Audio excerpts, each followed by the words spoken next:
आज हम आपको बताएंगे कि चैत्र महीने में चैत्र नवरात्रि कब है, किस तारीख को है और कब से प्रारंभ हो रही है, 30 या 31 मार्च। और हम इस वीडियो में हम यह भी जानेंगे कि नवरात्रि का पूजन हमें किस करना है, किन महिलाओं को नवरात्रि का व्रत रखना है, किन महिलाओं को नहीं रखना है, व्रत के नियम क्या है, पूजा के नियम क्या है। संपूर्ण जानकारी आज हम आपको इस वीडियो में देने वाले हैं दोस्तों, तो वीडियो के अंत तक बने रहिए। बहुत ही लाभप्रद वीडियो है, बहुत ही लाभ मिलेगा दोस्तों। जय माता दी। आज के इस वीडियो में हम बात करेंगे कि चैत्र नवरात्रि कब से आरंभ हो रही है और नवमी कब रहेगी, रामनवमी कब मनाई जाएगी, किसी दिन चरण नवरात्रि समाप्त होगी। चैत्र नवरात्रि पूरी होते हैं, माता की चौकी की स्थापना करते हैं, कलश स्थापना करते हैं, अखंड ज्योत जलाते हैं। वह सब कार्य किस दिन करना है, किस समय करना है, शुभ मुहूर्त क्या रहेगा और क्या रहेगी, विधि, यह संपूर्ण जानकारी आपको इस वीडियो के माध्यम से प्रदान करेंगे। चैत्र नवरात्रि बहुत ही आरंभ होने वाली है क्योंकि फाल्गुन मास समाप्त होने को है। होलिका के साथ ही फाल्गुन समाप्त हो जाएगा और छठ का महीना आरंभ हो जाएगा। महत्वपूर्ण है क्योंकि हम आप सभी जानते हैं कि हिंदू कैलेंडर जो है वह आरंभ होता है, नया संवत के अनुसार निर्धारित होता है कि नए संवत जो है वह हमारे लिए कैसा। नवरात्रि बहुत अधिक महत्वपूर्ण होती है। इन नवरात्रि में माता के 9 रूपों का पूजन किया जाता है, 9 दिन तक आराधना की जाती है। कुछ लोग पूरे 9 दिन के व्रत रखते हैं, कुछ भक्तजन पहले और अंतिम व्रत रखते हैं, कोई जोड़ा रखते हैं। सभी की अपनी अपनी मान्यताएं हैं। 9 दिन होते हैं, यह बहुत महत्वपूर्ण होते हैं। इन 9 दिनों में जो माता के 9 रूपों की पूजा करता है, माता रानी के सभी दुखों को हर लेती है, उसके जीवन के सारे संकट नष्ट हो जाते हैं और माता के आशीर्वाद से उसके सभी जानकारी आरंभ करते हैं। आने वाली चैत्र नवरात्रि से संबंधित कि कब है चैत्र नवरात्रि और पूजा, विधि, घट स्थापना आदि। आपको कब कैसे निवेदन है कि यदि वीडियो थोड़ा सा भी अच्छा लगे, उपयोगी लगे, उसे एक बार लाइक अवश्य कर दीजिएगा। आपका एक लाइक हमारे लिए बहुत महत्वपूर्ण होता है। हम यहाँ पर जो भी जानकारी देती है शास्त्रों पर आधारित होती है, पुराणों में वर्णित होती है और पंचांग के अनुसार ही हम आपके व्रत, तिथि और मुहूर्त तरीके से नहीं की जाती है। सही जानकारी प्राप्त करने के लिए चैनल के साथ जुड़े रहे। नए हैं तो उसे सब्सक्राइब कर लीजिए। अपनी मनोकामनाओं की पूर्ति के लिए, माता का आशीर्वाद प्राप्त करने के लिए, जीवन से संकटों का अंत करने के लिए कमेंट बॉक्स में अवश्य लिखें जय माता दी, जय माता रानी। आरंभ करते हैं आज की जानकारी। आप में से बहुत सारे ज्ञानी जन जानते होंगे कि नवरात्रि यह तो एक साल में 4 आते हैं। 2 गुप्त नवरात्रि होते हैं और 2 जो सार्वजनिक रूप से मनाया जाते हैं, उजागर हैं। आप जानते हैं एक नवरात्रि जो आने वाला है जब नया संवत आरंभ होता है, पहला नवरात्रि चैत्र नवरात्रि होती है, वह गुप्त नवरात्रि होती है, वह आरंभ होती है। तीसरी जो नवरात्रि है वह अश्विन नवरात्रि है। नवरात्रि के रूप में जानते हैं शारदीय है, वह दिवाली से पहले आती है, दशहरे पर जिसका समापन होता है नवरात्रि आती है, जो कि श्राद्धों के बाद और दशहरे के बीच में 9 दिन का त्योहार होता है।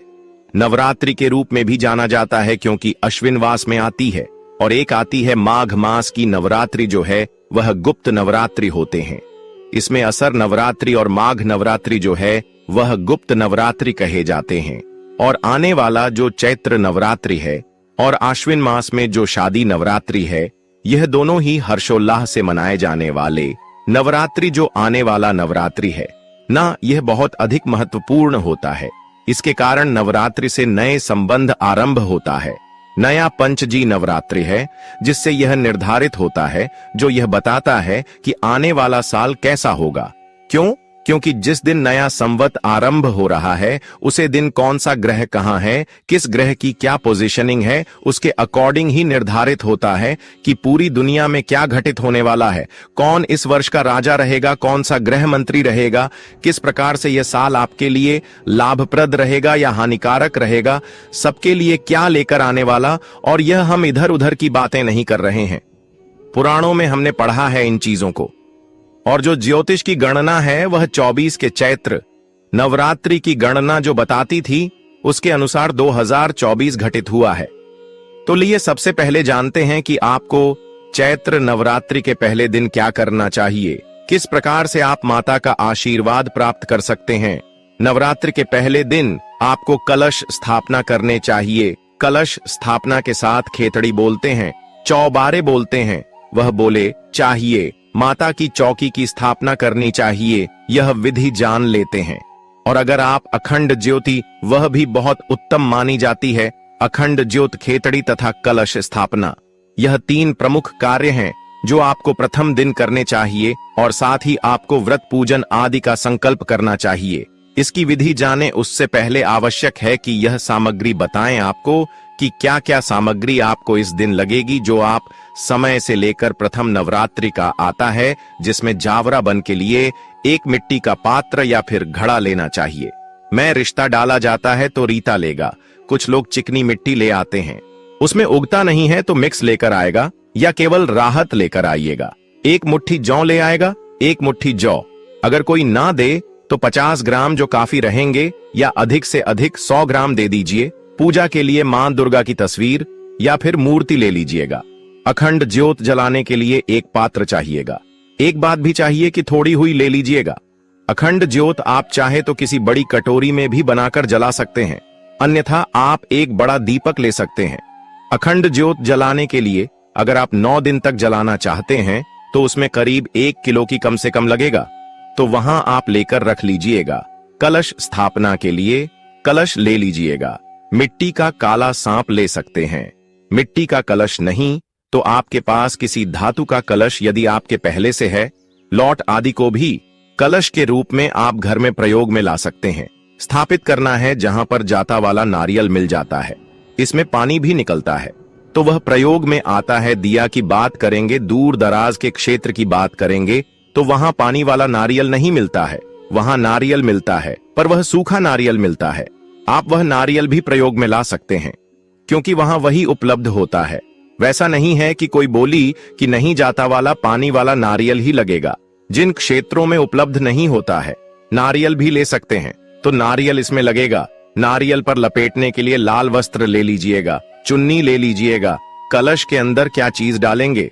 माता लक्ष्मी की सदा आपके घर में विद्वान रहती है, इसीलिए यह बहुत आवश्यक है। हल्दी की गांठ डाल दीजिएगा। चांदी का 1 सिक्का ले लीजिएगा या सामान्य सिक्का भी ला सकते हैं जो प्रयोग में उसमें डालेंगे। अक्षय तुंगी सुपारी उसके अंदर डाली जाएगी और थोड़ी सी दूर्वा उसके अंदर डाली जाएगी। यह सामग्री है जो आपको कलश के अंदर डालने के लिए लेकर आएंगे। एक लकड़ी की चौकी अभी आपके पास हो तो बहुत स्थापित करेंगे। चौकी पर बचाने के लिए आपको एक बूस्ट जरूर ले लेना है। आप चाहे तो पीले रंग का ले सकते हैं, लाल रंग का ले सकते हैं। इसके अलावा आप और कोई रंग ना ले तो अच्छा रहेगा। माता के श्रृंगार की सामग्री आपको अवश्य लानी है। माता के श्रृंगार में सुंदरी लेना है, चूड़ियां ला सकते हैं, लिपस्टिक ला सकते हैं, बिंदी ला सकते हैं। कुमकुम रोली आई तो आपको चाहिए यह सामान श्रृंगार के रूप में माता को अर्पित करेंगे, वह सब आएगा। पूजा के लिए आपको क्या चाहिए? पूजा के लिए रोली मौली, इलायची, धूप दीप, भोग लगाने के लिए मिठाई भी ले सकते हैं, या फिर आपने जो भी भोग लगाया है आप उसे बुक को माता की पूजा में ले सकते हैं। और अधिक कुछ ना मिले तो और रतुफल ले लीजिएगा, ड्राई फ्रूट भी ले लीजिएगा। यह सामग्री है जो आपको प्रथम दिन जब आप पूजन आरंभ करेंगे तो आवश्यकता होगी, क्योंकि आप कलश स्थापना भी करेंगे। आप कल स्थापना के साथ माता की अखंड ज्योत जलाएंगे तो दीपक बाती ले लीजिएगा। पूजा के लिए बैठेंगे, 1 लोटा लीजिएगा, तांबे का या पीतल का, उसमें पहले गंगा जल डालिएगा, उसके बाद आप शुद्ध जल से उसको भर लीजिए। गए। अब हम पूजन की तरफ आगे बढ़ते हैं कि आपको कैसे पूजन करना है, कैसे स्थापना करनी है। सबसे पहले तो उसे स्थान का पवित्र कारण होता है जहां पूजन करेंगे। जो आप लाए हैं वह सब का शुद्धिकरण होता है, पवित्रीकरण होता है। तो आप पूर्व दिशा की ओर मुख करके बैठ जाए। सबसे पहले हम उसे स्थान का शुद्धिकरण करेंगे जहां पर हम चौकी की लगाएंगे माता की पूजा के लिए। उसके लिए आपको थोड़ा सा जल ले लेना है सामग्री पर, और आसपास जो भी स्थान है जहां पूजा करनी है उसे सब पर वह जल पुष्प से छिड़कना है और मित्रों का उच्चारण करना है। इस प्रकार हम उसे जगह का शुद्धिकरण कर लेंगे। प्रकार से आप सभी स्थान को पवित्र कर रहे हैं, शुद्ध कर रहे हैं, सामग्री को अपने शुद्ध कर लिया है। अब आप चौकी लगाइए, माता की चौकी पर सफेद या पीला वेस्ट बिछाइए।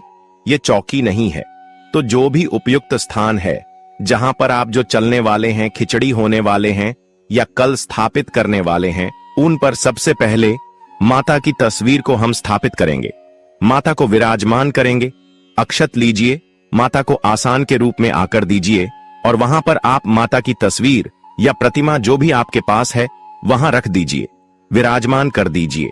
जो आपने जवारे बने हैं उनको आपको 1 या 2 घंटे पहले पानी में भिगो देना है। उसके बाद उनको निकाल लेना है। जो पात्र है मिट्टी का, उसको अच्छे से धो लीजिए, शुद्ध साफ कर लीजिए, उसमें रहता डालिए, रेत डाल के उसके ऊपर जो है वह डाल दीजिए। जो डालने के बाद एक छोटी सी हॉकी लेयर को नहा डाल दीजिए। माता के राइट साइड में आप इसको स्थापित कर दीजिए, राइट साइड में रख दीजिए। इसके ऊपर आप कलश रख सकते हैं। अगर आप चाहे तो इसके ऊपर कलश रख सकते हैं, आप चाहे तो कलश अलग से भी स्थापित कर सकते हैं। अगर आप अलग से कल से स्थापित करें तो कलश के नीचे पहले या तो चावल रखिए या गेहूं रखिए और उसके ऊपर आप कलश को विराजमान कीजिएगा।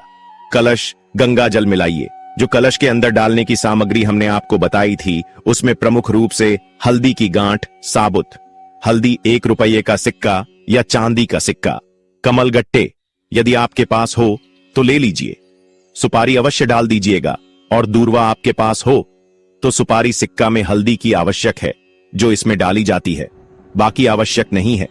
अगर नहीं भी हो तो कोई बात नहीं, ऊपर से ढक दीजिए। उसमें थोड़े चावल कर दीजिए पूर्ण पात्र में। उसके ऊपर अब हम श्रीफल स्थापित करेंगे नारियल के ऊपर। आप चुनरी है तो चुनरी लपेट दीजिए या फिर कलवा है या सफेद धागा है, उसको नारियल के चारों तरफ लपेट दीजिए और उसे स्थापित कर दीजिए। नारियल का जो मुख है ना, वह आपकी तरफ होना चाहिए, नारियल का मुंह आपकी तरफ होना चाहिए। इस प्रकार से उसको रख दीजिए कलर्स के ऊपर। अब आप जोत जलाएंगे तो जोत बना लीजिए। जो भी बात में बड़ा दीपक आप लाइन है, बड़े दीपक में बाटी लगाइए और वहां किस पत्र में लगाइए, उसके अंदर घी भर लीजिए।